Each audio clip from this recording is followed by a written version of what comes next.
கிறிஸ்துவில் பிரியமானவர்களே, மார்க்கு 6வது அதிகாரம் 53 56 திருவசனங்களிலே நம் ஆண்டவராகிய இயேசு கிறிஸ்து கெனசரேத் என்கிற ஒரு பட்டணத்திற்கு போகிற நேரத்தில் அங்கே இருக்கிற அநேகம் பேர் அவருடைய ஆடையின் விளிம்பை தொட்டு சுகத்தை பெற்றுக்கொண்டார்கள் என்று நாம் வாசிக்கிறோம்.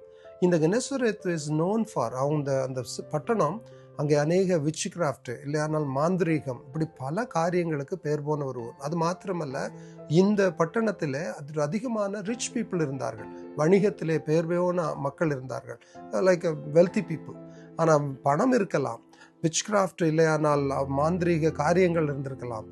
ஆனால் அவர்களுக்கு எல்லாருக்குமே தேவைப்பட்ட ஒரு காரியம் இயேசுவின் இடத்துல தான் இருந்தது. அது அவர்கள் விரும்பிய அந்த ஹீலிங், அவர்கள் விரும்பிய அந்த விடுதலை.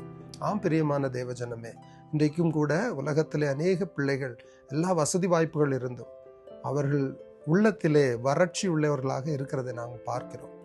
I pray that if you are such person or if you know somebody, இன்னைக்கு அவங்களுக்காக ஜெபம் பண்ணுங்க. இல்லை நீங்கள் கர்த்தரை நோக்கி பாருங்க. ஆண்டவரிடத்துல ஜெபிக்கிற வேளையில் அந்த மக்கள் அவருடைய ஆடை விளிம்பை தொட்டு சுகத்தை பெற்றுக்கொண்டார்கள். Try Jesus today. இன்னைக்கு ட்ரை பண்ணி பாருங்களேன். அந்த விசுவாசத்தோட God will heal you. God will deliver you. In Jesus' name, amen.